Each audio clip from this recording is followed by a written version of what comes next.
It was a Tuesday night, late December just before Christmas, when I saw her wearing my necklace. Not one like it. The same delicate silver chain, the same tiny heart-shaped pendant my husband had clasped around my neck last year, whispering, "You'll never take this off, right? Ever wondered what it feels like to smile while your world burns? Watch till the end, because this story isn't about destruction, it's about rebirth." But there it was, resting on another woman's collarbone, shimmering beneath the restaurant's soft yellow lights. And she was smiling at him. I didn't flinch. Not a blink, not a sound. 65 years on this earth teaches you when to hide your storms. I just straightened the edge of my napkin and kept stirring my coffee, pretending not to notice the tremor in my spoon. He hadn't seen me yet. They were sitting 2 tables away, half hidden behind a row of poinsettias. I'd come here for a quiet dinner with my friend Marlene, who'd just stepped out to take a call. Funny how life arranges things, how betrayal waits until you're alone to show its face. The waitress refilled my cup and the steam fogged my glasses.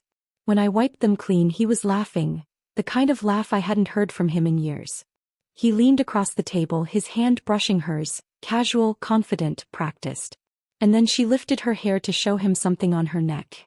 That's when I saw the pendant glint. My pendant. I didn't gasp. Instead, I smiled. A small, polite, almost amused smile. The kind you wear at funerals when you know something the others don't. Because what he didn't know, what she didn't know, was that I still had the original receipt.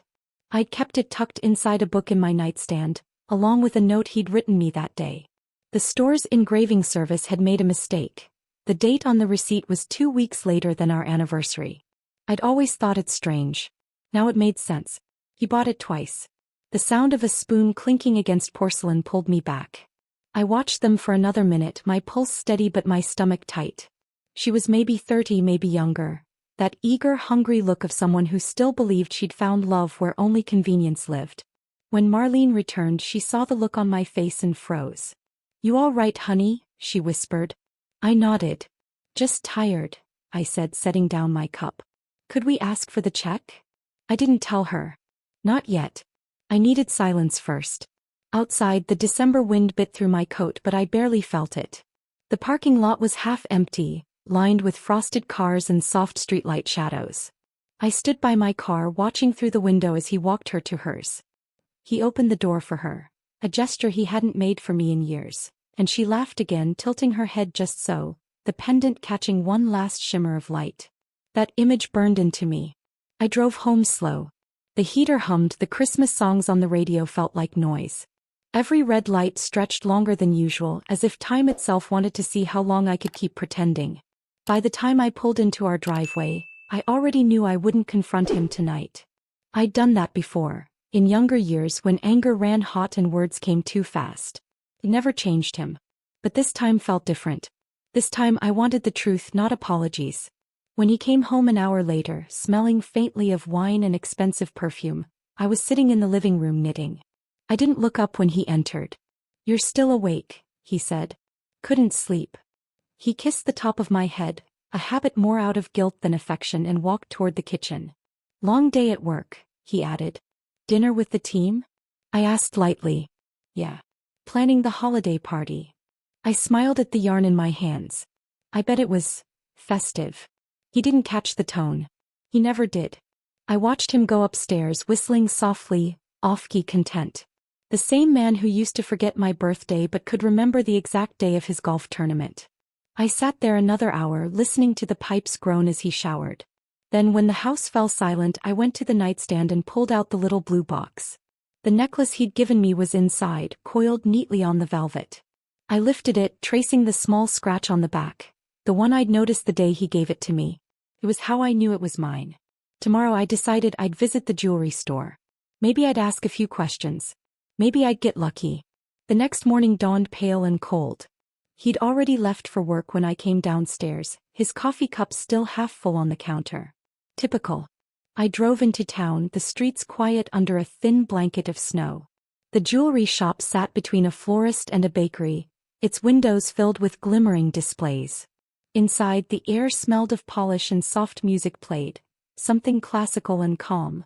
A young clerk greeted me. "Good morning. Looking for a gift?" "Not exactly," I said, placing the necklace on the counter. I was hoping you could tell me something about this piece. It was purchased here. She examined it carefully, then smiled. Oh yes, I recognize this line. Let me check the serial code. She turned it over, frowned, and disappeared into the back. When she returned, an older man followed, the manager maybe. He looked at me with a hesitant expression. Ma'am, this particular pendant was sold twice. Same model, same engraving request, same buyer.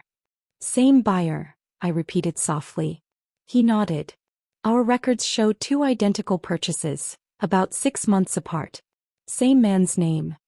I thanked him, keeping my voice steady, though my hands had started to tremble. As I stepped outside, the wind hit me again, sharp, cleansing. I almost laughed at the absurdity of it. Years of loyalty, decades of marriage, undone by a line of numbers in a jewelry store ledger. I didn't cry. Not yet. Instead, I went to the bakery next door and ordered a coffee, sitting by the window to think. The woman behind the counter hummed a Christmas tune, oblivious to the storm in my chest. I watched the snow fall, tiny flakes melting against the glass, and let the anger settle into something quieter, something heavier. That's when I noticed his car drive past. I knew that license plate anywhere. He wasn't at work. He was heading toward the highway, the direction of her office. My coffee went cold. I didn't follow. Not yet. I'd learned that patience can be a sharper weapon than rage. That evening he came home later than usual. His tie was loose, his eyes glassy from drink. You should have seen the traffic, he muttered, dropping his briefcase. I just nodded, pretending to focus on the crossword in front of me. Didn't take the highway, did you? It's been busy all day. He froze for a split second, then forced a chuckle. Of course not. I looked up, meeting his eyes. Strange. I thought I saw your car. Silence. He smiled again, too quickly. You must have been mistaken. I shrugged. Maybe.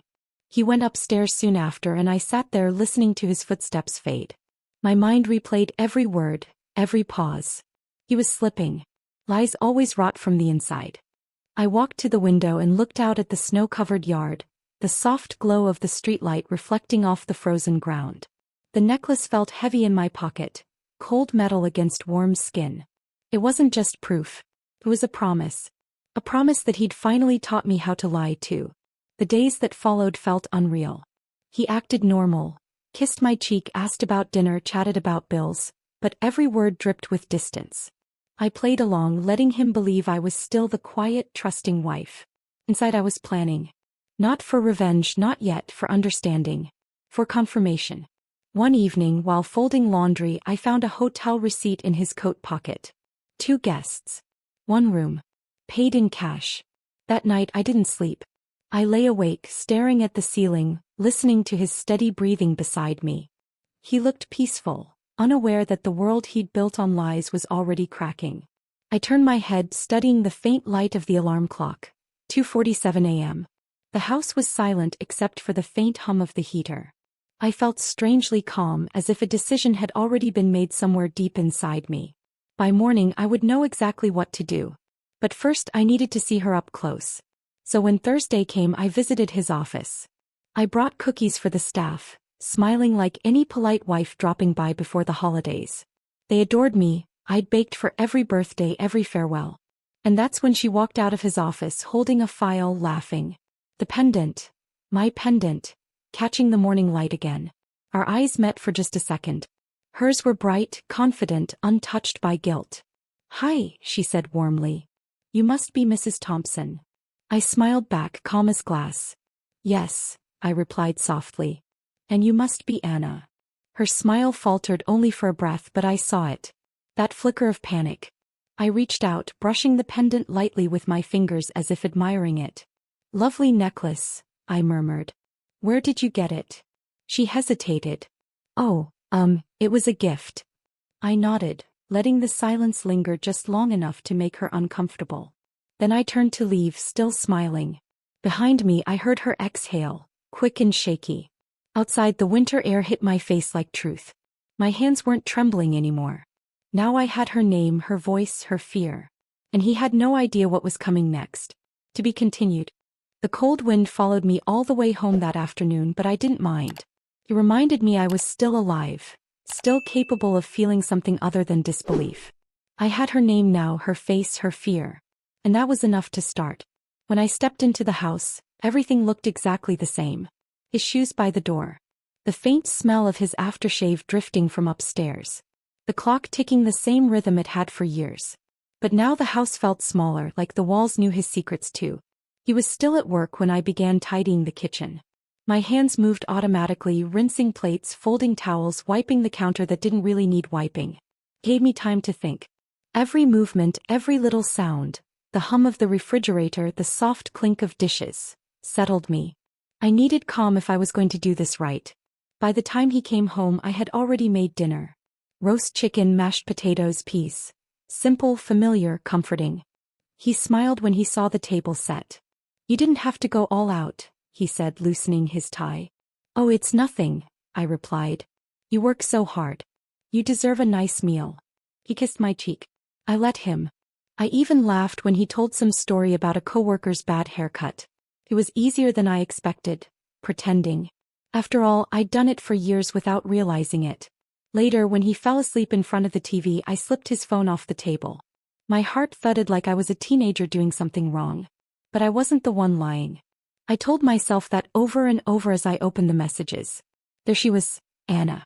Their conversation was short, almost boring. Work-related emojis, jokes, a few innocent lines that only looked harmless if you didn't know the truth. But the dates told a different story. Late-night messages on weekends. Missed calls at midnight. Photos deleted but not the timestamps. I took pictures of everything with my own phone, my hands trembling just enough to blur one image. I deleted the bad one, steadied my breath, and took another. When I was done, I placed his phone back and covered him with a blanket. He stirred a little, smiling in his sleep. I stared at him for a long time, this man I'd shared a lifetime with, and wondered how much of it had been real. Over the next few days, I learned to play a new role, the calm, loving wife. I greeted him with coffee in the mornings, listened to his fake stories about meetings, even kissed him goodbye at the door. Inside, I was memorizing everything. He always left at 7:30. His drive to work took 22 minutes if traffic was light. I knew that because I followed him once, staying 3 cars behind until he parked outside a small cafe near the office. He met her there, of course. I watched from across the street, hidden behind a newspaper I didn't read. She touched his hand when she laughed. He looked younger with her, lighter. It was almost pitiful. I snapped a photo with my phone, zooming in until I caught the necklace again. Proof. Real proof. When I came home, I made myself tea and sat at the kitchen table scrolling through the photos. Each one felt like a nail sealing a coffin. But the strangest thing was, I wasn't crying. I was calm, focused. I'd spent my whole marriage forgiving small things. Forgotten birthdays, little lies, tired excuses. Now I understood that forgiveness had made me invisible. Not anymore. That weekend, my daughter called from Ohio. "You sound different, Mom," she said. I smiled into the phone. "Just tired, sweetheart. The holidays, you know." "You sure you're okay?" "I'm fine," I lied. "Your dad's fine too." Same old routine. I didn't tell her what I'd seen. Children deserve their own illusions for as long as they can hold them. But after the call, I sat by the window watching the snow pile higher on the porch. I realized I'd stopped thinking of him as my husband. Now he was just the man I lived with. That thought scared me and freed me at the same time. On Monday morning, I decided to visit her workplace. Not to confront her, not yet, but to see her world.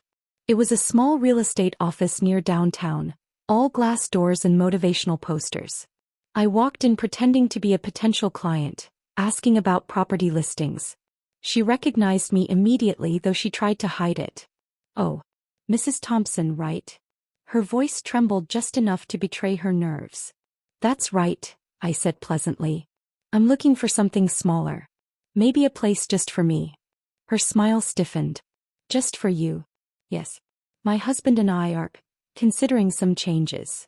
I could almost hear her heartbeat in the silence that followed. She led me to her desk, pretending to flip through brochures, her hands shaking ever so slightly. "Well, we have some lovely condos near the lake." "I'm sure we do," I said softly, leaning closer. "And tell me, Anna, do you always wear that necklace to work?" Her eyes widened. "Oh, it's just a gift. From someone special?" She nodded quickly, her face pale. I smiled, touching her hand gently, almost motherly. Take care of it, I whispered. Gifts like that come with strings you can't always see. Then I thanked her and left before she could answer. Outside, I felt the rush of adrenaline fade, replaced by something steadier: purpose. That night, I set up an email account under a new name. It took me 20 minutes to learn how to forward his messages automatically. Another 30 to back up his photos to a hidden folder on my computer. I told myself it wasn't spying. It was surviving. Every night after that, I checked quietly while he slept. Some nights, nothing new. Others, long messages about how hard it was to keep pretending at home. I copied them all. Once he almost caught me. I was sitting in the dark living room, scrolling through his call logs when he came downstairs for water. Can't sleep? He asked, startled. Just restless, I said, locking the phone and handing it back. Go on. I'll be up soon. He kissed my forehead and went back upstairs. My heart didn't stop racing for minutes after. But instead of fear, I felt power. He had no idea how close I'd come to unraveling everything. Over the next few weeks, the world carried on like nothing was wrong. We decorated the tree, sent cards to friends, attended a holiday dinner with neighbors. Everyone saw the same smiling couple they'd always seen. But behind that smile, I was counting down. Every small gesture, every glass he raised, every laugh he faked became data. I noticed the way he avoided looking at his phone around me, the way he turned it face down when it buzzed. One night while he showered, I opened his briefcase. Inside was a gift bag, small, red, with a gold ribbon. A jewelry box peeked out. I opened it slowly. Another necklace. Different pendant, same store name on the tag. So that was her Christmas gift. I put it back exactly as I'd found it. My pulse steadied. There was no point confronting him yet. Let him give it to her. Let him think he'd gotten away with it. Because this time the ending would belong to me. The following afternoon, I stopped by Marlene's place. She noticed right away that something had changed. You've got that look again, she said, pouring coffee. What are you up to? I laughed softly. Just cleaning up a few things. You mean him? I didn't answer, but she nodded knowingly. Be careful, honey. I always am, I said. I spent the rest of the day printing screenshots and saving copies to a flash drive. I even wrote dates and small notes beside each piece. Evidence, neat and labeled. It felt almost like bookkeeping, except the numbers were wounds. When I was done, I locked everything in a box and hid it inside the sewing cabinet. My hands were steady now, my thoughts clear. The fear was gone. A week later, he suggested a date night. Maybe guilt, maybe panic, but I agreed. We went to that same restaurant where I'd first seen them. The place looked different now. Colder, like the charm had faded from every corner. He ordered wine, tried to make small talk. I smiled, nodding, letting him think I was fooled. Halfway through dinner, his phone lit up with a message. Anna. He froze. I reached for my glass, pretending not to notice, and said quietly, You should answer her. He looked up, startled. What? Your phone, I said, keeping my voice even. She must be wondering where you are. For a moment he didn't move. Then he silenced the phone and forced a laugh. You're imagining things. Maybe, I said softly, swirling the wine. But I'm rarely wrong twice. I held his gaze until he looked away. That was the first time I saw fear flicker in his eyes. That night, while he slept, I stood by the window watching snow drift under the streetlight. The neighborhood was silent except for the faint hum of the heater and the occasional creak of wood. On the table behind me, my box of evidence sat waiting. A quiet, patient thing. I realized I'd changed. I no longer felt like a woman scorned. I felt like a woman preparing for something inevitable. And when he stirred in bed, mumbling her name in his sleep, I knew the time for silence was ending. Tomorrow I would stop collecting proof. Tomorrow I would start using it. To be continued. Tomorrow came quietly, gray skies, a slow drizzle, and the faint hum of the refrigerator filling the silence of the kitchen. I stood there, staring at the steam curling up from my coffee, realizing that tomorrow was no longer an idea. It was now. I didn't rush. Revenge, I'd learned, wasn't about speed. It was about precision. And patience, the kind that women like me had mastered through decades of waiting for things that never came. He came downstairs humming, wearing that same cologne she'd once complimented him on. Morning, sweetheart, he said, brushing a kiss against my temple. His breath smelled faintly of mint. Morning, I replied, stirring sugar into my cup. Big day tomorrow. He blinked. Tomorrow. Our anniversary, I reminded him gently, as if it hadn't slipped his mind every other year. His mouth curved into that familiar, practiced smile. Of course. I was thinking dinner at Lakeside. Your favorite. Well, hers. I knew that now. That was their place, where they'd first laughed over oysters and shared secrets I wasn't supposed to know. But I smiled anyway. That sounds lovely, I said. Inside I felt the quiet burn of satisfaction. Let him plan it. Let him think it was his idea. The next day passed in slow motion. I cleaned the house like a ritual, not out of duty but control. Every swipe of the cloth, every folded towel steadied me. I wasn't nervous. I was exact. Around noon I opened my sewing cabinet and took out the small box of evidence. My hands no longer shook when I touched it. I spread everything across the dining table. The photos, the messages, the timestamps. Proof of every lie, every whisper, every betrayal. Then I added something new, the small flash drive Marlene's nephew had helped me encrypt. If anything ever happens, he'd said, this will send itself to his office contacts. I'd only smiled. Nothing will happen, I'd thought. I'll make sure of that. I tucked the flash drive into my purse and closed the box. My reflection in the window looked calm. Too calm. Like someone who'd already said goodbye to fear. That evening he came home early carrying flowers. Lilies, not roses. He'd never noticed I preferred tulips. Still I accepted them with a smile. They're beautiful, I said. He handed me a small box wrapped clumsily. Inside was a gold bracelet. Not expensive, not even thoughtful, but I thanked him. He seemed relieved. As we drove to the restaurant, the wipers brushed away the rain in slow, rhythmic strokes. Street lights flickered over his face, older now, tired. I almost felt pity. Almost. The lakeside restaurant looked just as I remembered. Warm light spilling through the windows, soft piano music floating through the air.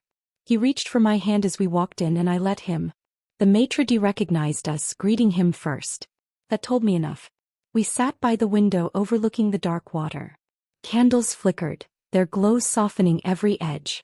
He ordered wine, the same kind they'd shared in that photo. I didn't stop him. For a while we talked like strangers pretending to remember how to love each other. He asked about my garden. I asked about work. The waiter brought soup. The air smelled of thyme and butter.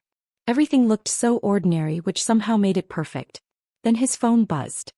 He flinched, glancing down before quickly turning it over. I sipped my wine, eyes steady. You can answer, I said softly. He laughed nervously. It's just a reminder. Payroll stuff. Of course, I murmured. You've always been so responsible.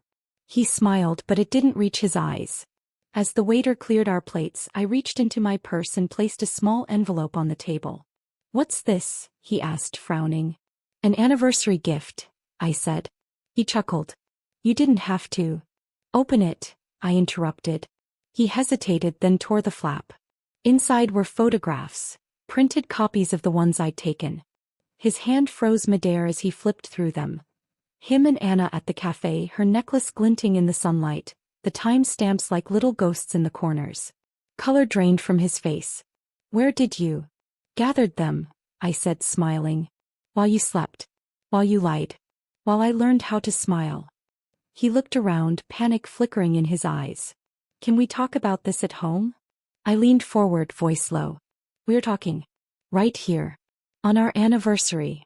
He swallowed hard. You don't understand. Oh, I understand perfectly, I said, cutting him off. You didn't fall in love, Richard. You fell into comfort. And now you're drowning in it. He tried to speak again, but the words died on his tongue. I took another sip of wine. Relax. I'm not making a scene.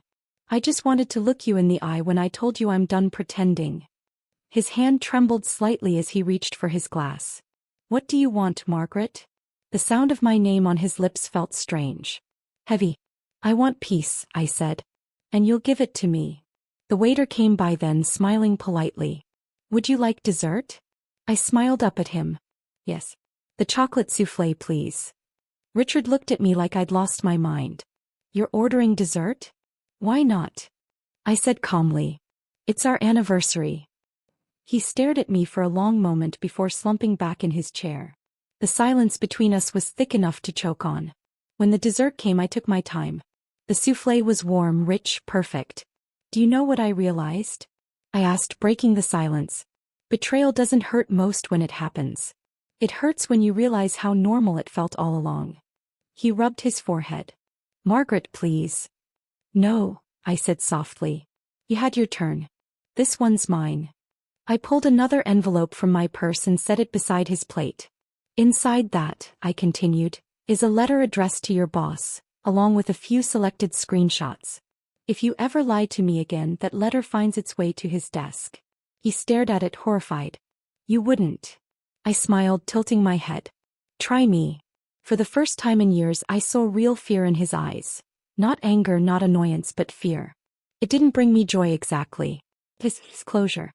When the check came, I paid it myself. He didn't argue. He barely moved.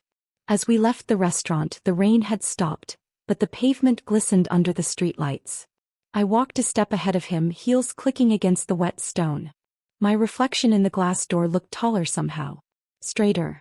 He opened the car door for me like he always did, out of habit more than kindness. We drove home in silence. The sound of the wipers was the only rhythm between us. At a red light, he finally spoke. So that's it? You're just done? Yes, I said. But don't mistake done for defeated. He gripped the wheel. What about the kids? They're grown, I said quietly. And I'm tired of teaching them how to accept less than they deserve. The light turned green. He drove the rest of the way without another word. Back home, I went upstairs first. The house smelled faintly of lilies, the ones he'd given me. I dropped them into the trash. Then I walked into our bedroom, pulled out my suitcase and began packing. Just the essentials: clothes, toiletries, my sewing box. He stood at the door watching. Where will you go? I haven't decided, I said. Maybe somewhere quiet. Maybe somewhere that doesn't smell like lies. He sighed. You're overreacting. That made me laugh, not bitterly but softly. You really think this is about one woman? I said, zipping the suitcase. It's about years of me waiting for you to see me. You never did. And now you never will. I brushed past him, suitcase in hand. In the hallway, I paused at the mirror. My reflection looked older than I remembered, but sharper too, like a blade finely honed. He followed me downstairs. Margaret, please don't do this. I turned to face him. I already did. Then I opened the front door. The night air was cold, clean, honest. He reached for my arm, but I stepped back. You'll survive, I said quietly. You always do. Just not with me. And then, before stepping outside, I handed him one last envelope, unsealed. You'll want to look inside, I said. He frowned, opening it as I walked down the steps. Inside, he'd find a single photograph, the one of him and Anna laughing by the cafe. On the back, in my handwriting, were just 4 words. The last gift, Richard. I didn't look back. Not once. As I drove away, the city lights blurred through the rain on the windshield. My chest felt heavy but not broken. For the first time in years, the silence wasn't empty. It was peaceful. I didn't know exactly where I was headed, but I knew what I was leaving behind. The version of me that waited, that forgave, that smiled without reason. Now I smiled because I'd earned it. And somewhere behind me, in a quiet house filled with lilies and lies, a man sat staring at the remains of his own undoing. A dinner he would never forget. The road stretched dark and endless before me, but I didn't drive far that night. I stopped at the old motel near Willow Creek, the one with flickering neon lights and a crooked sign that read vacancy. The kind of place no one asks questions. When I stepped inside, the air smelled faintly of dust and lemon cleaner. The man at the desk barely looked up. One night, he asked. Maybe 2, I said, handing him my ID. He nodded, sliding me a key with a chipped blue tag. Room 8. The door creaked when I pushed it open. A single lamp flickered to life, revealing a small bed, faded curtains, and silence so heavy it almost had weight. I sat on the edge of the bed and let out a breath I didn't realize I'd been holding since dinner. For the first time in months, no one was watching me. No footsteps upstairs. No fake apologies. Just quiet. But peace, I've learned, doesn't come easily after years of noise. My mind wouldn't stop replaying his face. The shock, the denial, the way he said my name like it still belonged to him. It didn't. Not anymore. By morning I'd already made up my mind. It wasn't enough to walk away. Not yet. Because men like Richard didn't just lose, they recovered. They built new lies, new versions of the truth where they were victims of angry wives and misunderstandings. I couldn't let that happen. Not this time. So I packed my bag again and drove home. The house looked smaller in the daylight, stripped of illusion. The curtains were open, the front door half closed, like it wasn't sure if I'd come back. I stepped inside quietly. He was sitting at the kitchen table, the same spot where I'd left him, though the lilies were gone. His shoulders were slumped, and a mug sat untouched in front of him. When he looked up, his eyes were red.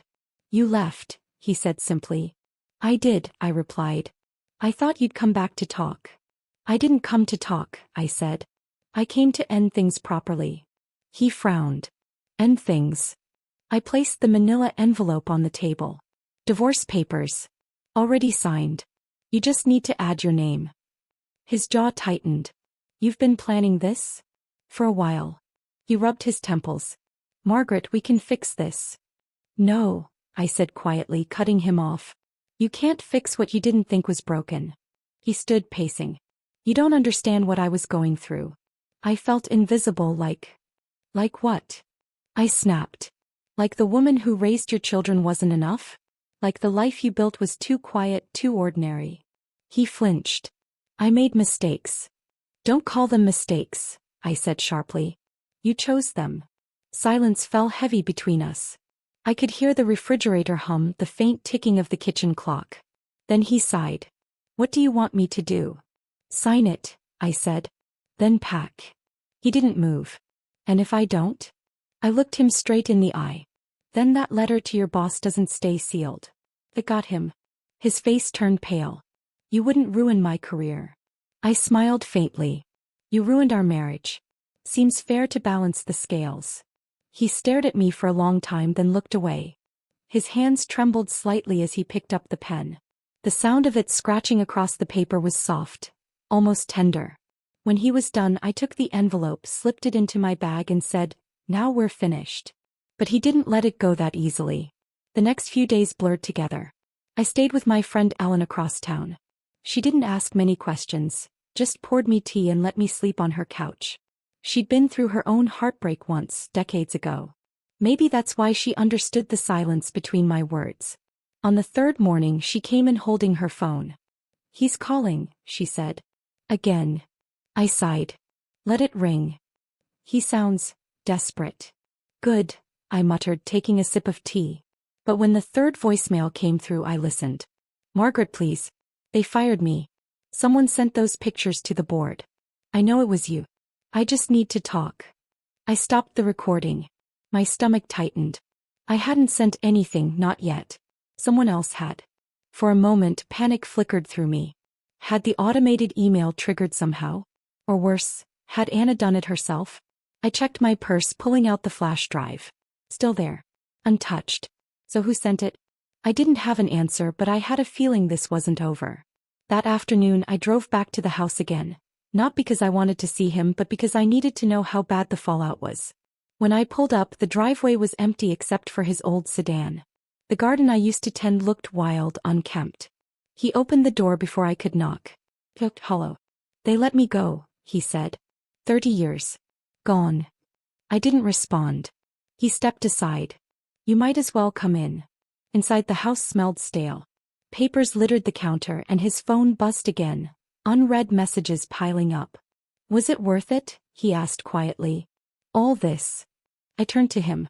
"Was she worth it?" He didn't answer. He just sank into a chair, burying his face in his hands. "I've lost everything." "No," I said. "You lost me. Everything else is just the echo." That night I stayed longer than I meant to. Not out of pity, out of closure. I needed to see what guilt really looked like when it wasn't hiding behind charm. He talked for hours, words spilling like confessions to a priest. How it started as friendship, how he thought he deserved happiness. How she'd left him too the moment things got difficult. "She said I was broken," he muttered. "Said she couldn't deal with my mess." I didn't comfort him. But I didn't gloat either. I just listened, because sometimes silence is the sharpest blade of all. When I finally stood to leave, he grabbed my hand. "You've changed," he said. "I had to," I replied. "You taught me." The next morning I received an email. No name, no subject line. Just one sentence. "He deserves worse." Attached were more photos, ones I hadn't taken. Her handwriting on a receipt. Her arm brushing his in another restaurant. A message I'd never seen before. "She'll never find out. She's too kind." I sat there for a long time staring at the screen. It wasn't guilt I felt. It was confirmation. Proof that he hadn't just betrayed me, he'd underestimated me. I didn't reply to the email. I didn't need to.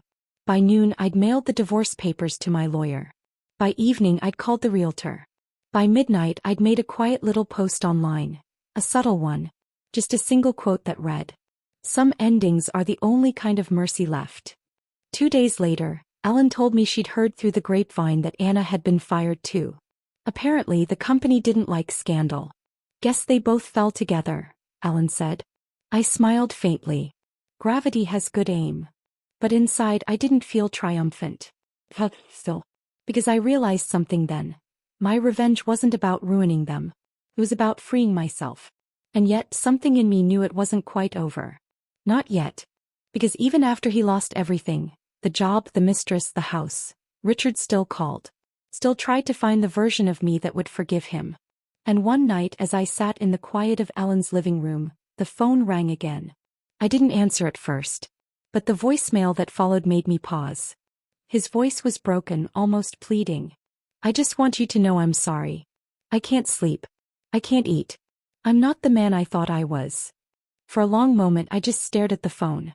Then softly I said to no one, "No, you're not. You never were." The next morning I drove to the old bridge by the water, the one we used to visit when we were young. The sun was rising, the water still. I took the flash drive from my purse and held it in my hand. My plan had always been to use it if he refused to fall. But he already had. So I tossed it into the river. Watched it sink. Watched the ripples fade. Some stories don't need proof anymore. They end themselves. As I drove home I passed his street one last time. The house looked smaller now, windows dark. A for sale sign tilted in the yard. I didn't stop. Because this wasn't about watching him fall anymore. It was about making sure I never fell with him again. And even as guilt tried to whisper its old tune, I silenced it with one truth I'd earned the hard way. Sometimes justice doesn't come from forgiveness. It comes from finally walking away and never looking back. The road ahead shimmered under the morning light as I drove farther from the town that had become a map of my pain. Every corner carried a memory. The grocery store where he used to text her while pretending to buy milk.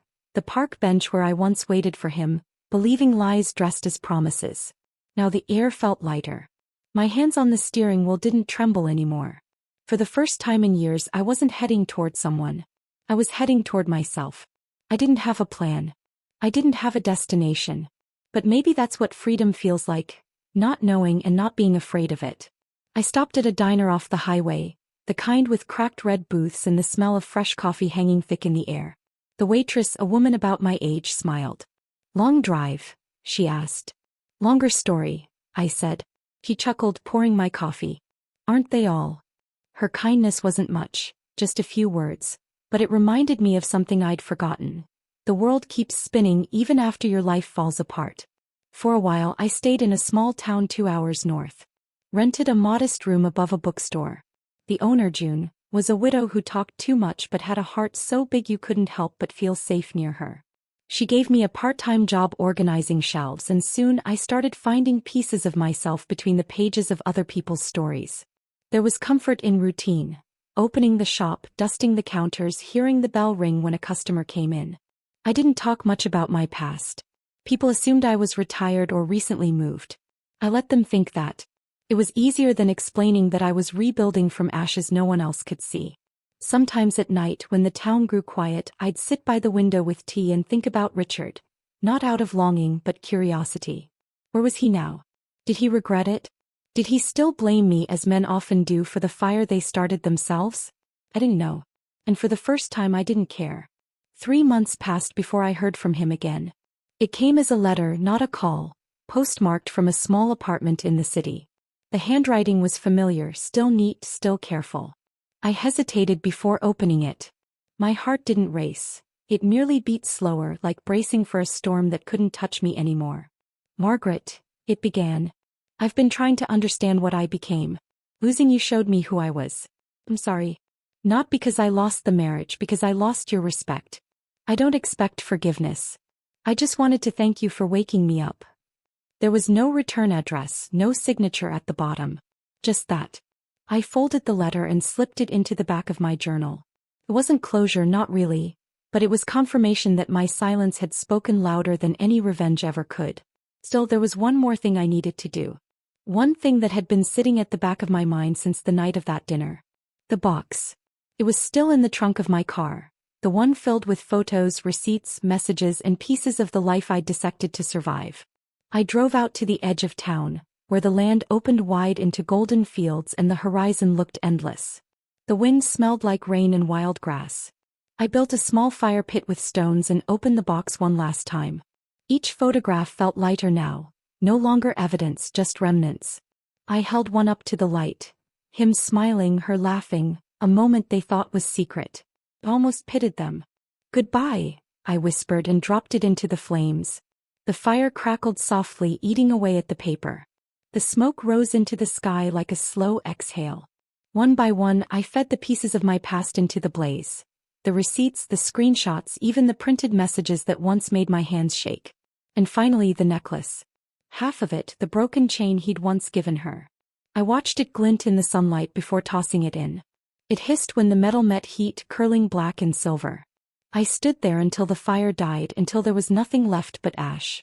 For the first time I felt empty in the best way, like I'd made space for something new to grow. That evening, back at the bookstore, June found me sitting by the window again. Long day, she asked. Long life, I said, smiling faintly. She sat across from me. You know, people like us, we survive a lot. But survival isn't the same as living. I looked at her, realizing how true that was. No, I said softly. But sometimes survival is where living begins. She nodded, then reached into her apron pocket and pulled out a small card. There's a women's group that meets here on Thursdays. They talk, paint, sometimes just drink tea. You might like it. I hesitated. I'm not really the group type. Neither was I, she said. Until I was. That Thursday I went. The women were all different.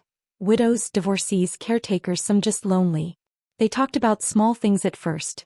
Recipes, grandchildren, aches that wouldn't go away. But soon the talk deepened. Loss. Betrayal. Rebuilding. When it was my turn, I didn't tell them everything. Just enough. My husband had an affair, I said. I found out. I stayed quiet until I didn't. Now I'm here. No one judged. No one pitied. They just nodded, because every woman in that room had faced her own version of my story. By the end of the night, I felt something I hadn't in a long time: belonging. Weeks turned into months. I started painting again, small landscapes at first, then portraits. I'd forgotten how it felt to create something from nothing. How colors could tell stories words never could. One afternoon, while painting by the window, I caught my reflection in the glass. My hair was streaked with gray, my eyes softer but clearer. That's when I realized, the revenge hadn't been the point. The revenge was just the fire that burned away who I wasn't, so I could finally see who I was. Then one morning the phone rang. It was Ellen. You might want to sit down, she said. My heart sank. What happened? It's Richard, she said gently. They found him. Heart attack. He's gone. For a long time I said nothing. Just listened to the faint hum of the line. Finally I whispered, "Thank you for telling me." After hanging up, I sat quietly for a while. There were no tears, not because I was cold but because I'd already mourned him long ago. I thought about the fire, the necklace, the ashes I left behind. And somewhere deep down I hoped he'd found peace too, even if it came too late. That evening I went to the bridge again, the same one where I'd thrown the flash drive. The sky was painted in gold and orange, the water below catching every shimmer. I brought nothing with me this time. No letters, no proof, no ghosts. Just a small bouquet of wildflowers I'd picked along the way. I placed them on the railing and said softly, "Goodbye, Richard. You finally fell. And I finally rose." The wind lifted the petals, carrying them across the water until they disappeared. When I returned home, I lit a single candle on the windowsill. The flame flickered, small but steady, the kind of light you don't notice until it's the only one in the room.